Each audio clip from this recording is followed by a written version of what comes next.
Dealing with envy. So this was from Anonymous. Thanks for this question. Really great insight. Really great question, I guess, and some good insights to come. So how do you deal with envy and comparison? I often find myself spotting friends or someone who I think is better than me, and then thinking, this person is doing so much better than me. I suck because I'm not there yet, or I should be further along. It's a very poisoning thought, and I'm left unmotivated, angry, and feeling like I'll never get there. So, first of all, a little story for you. A couple of years ago, I was, one of my colleagues that I was studying with, really anxious type personality, a girl who was really had a lot of shit that had gone on in her life recently. Her dad had been killed.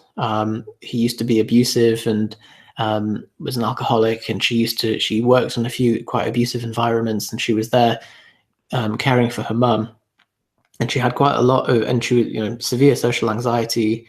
I think she had a part-time job that she wasn't enjoying, and she was generally not in a good state, but she was smashing things academically. So she was pretty good at getting through her exams and assignments and things because it was all she had. So there was another girl in the class who said, "Oh, I wish I was more like Sarah. Like she's amazing. Like she's so good. She's doing so well."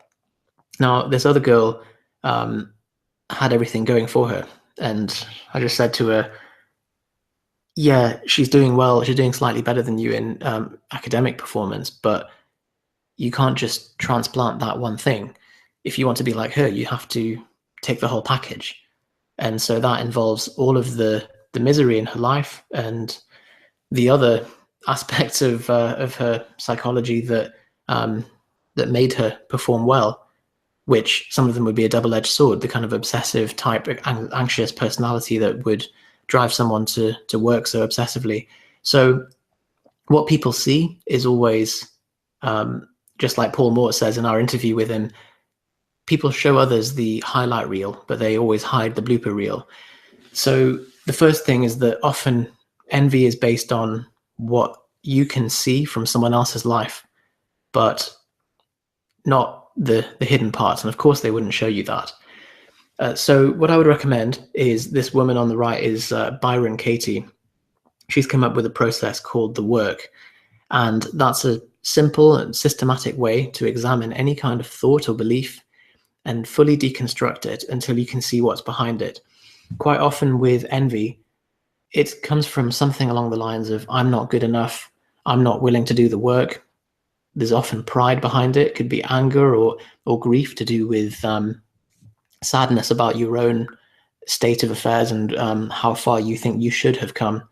And often also feeling envious is looking at someone else's life as your unfulfilled dreams. And all it's doing is highlighting to you that you are currently not living authentically. So the way out of that is to generate the intrinsic enjoyment from what you're doing rather than doing whatever you're doing for people's approval. And I know that's an obvious thing to do, or obvious thing to say, but very difficult to do in practice. And often it requires a bit of a life overhaul. If we really were to sit down and look at all the things that we do for approval, we'd probably throw out quite a lot of stuff. But because we are comfortable and it's too painful to change a lot of these things, it becomes much more difficult. So David Dada said something quite similar to this, where jealousy just points to your false hopes of fulfillment. The feeling of jealousy is a useful sign. Feel it fully. Part of you hates them for having what you don't. Part of you justifies that you're better off without it. So there's the pride. And part of you feels inferior for not having it.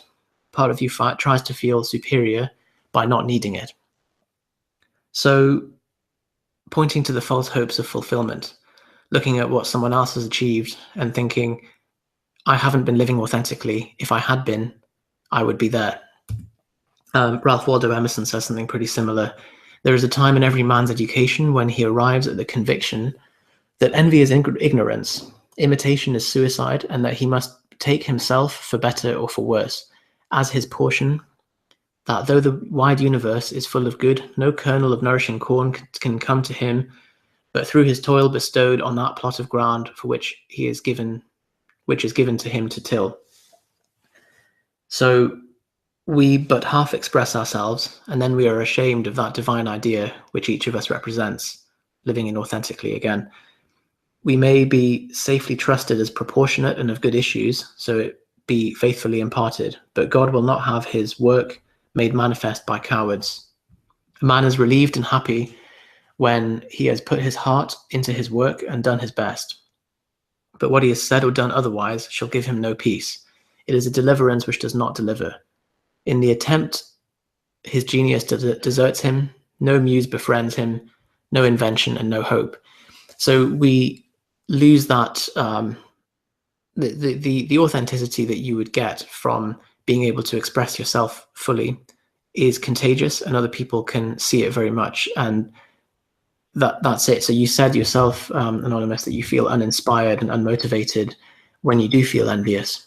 And that's really functioning as a pointer to the fact that you maybe need to examine where in your life are you not living authentically. This is something that I struggle with massively as well. I always find myself watering down my words, being afraid of what people think. And it's something that is going to be an ongoing life project, unfortunately. Final quote. Sorry to hammer you with quotes here, but these are all just so pertinent here. We've been so blinded by everything that we have not discovered the basic truth that attachments hurt rather than help relationships. I remember how frightened I was to say to an intimate friend of mine, I really don't need you. I can be perfectly happy without you. And by telling you this, I find I can enjoy your company more thoroughly.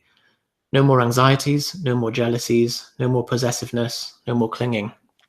Anthony de Mello writes a lot about how the desire for approval gets in the way of being able to love other people, because if we have approval, just as we've been brought up to rely on approval as our drug, and anyone who, if you're running around looking for approval, all that's going to happen is all of your relationships with people get reduced down to, is this person going to be a source or an impediment to me getting my drug of approval?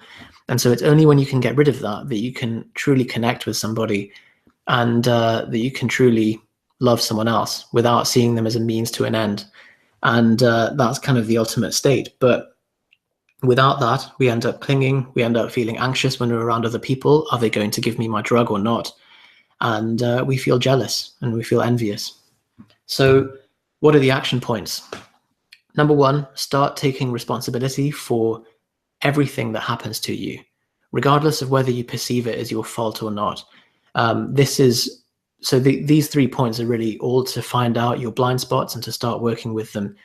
The third point, I'm just going to get to that because so we're seeing the world as a mirror, and anytime somebody makes us feel jealous, all they're doing, it's nothing to do with them. They're just pointing out the triggers within you. So they're just a messenger. And what we should be doing internally is thanking them for pointing out where we are sore and what part of our life needs attention, and then going to work on it and do the work, which is the Byron Katie process. There's an app for it that you can download, and it's also part of Module 9 in Fat Loss Mastery. So you can check that out, go through the assignments in there. Highly recommended.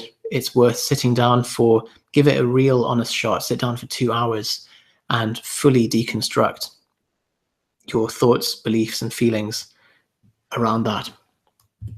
So also recommended reading, Anthony de Mello, Awareness. You can get this on PDF.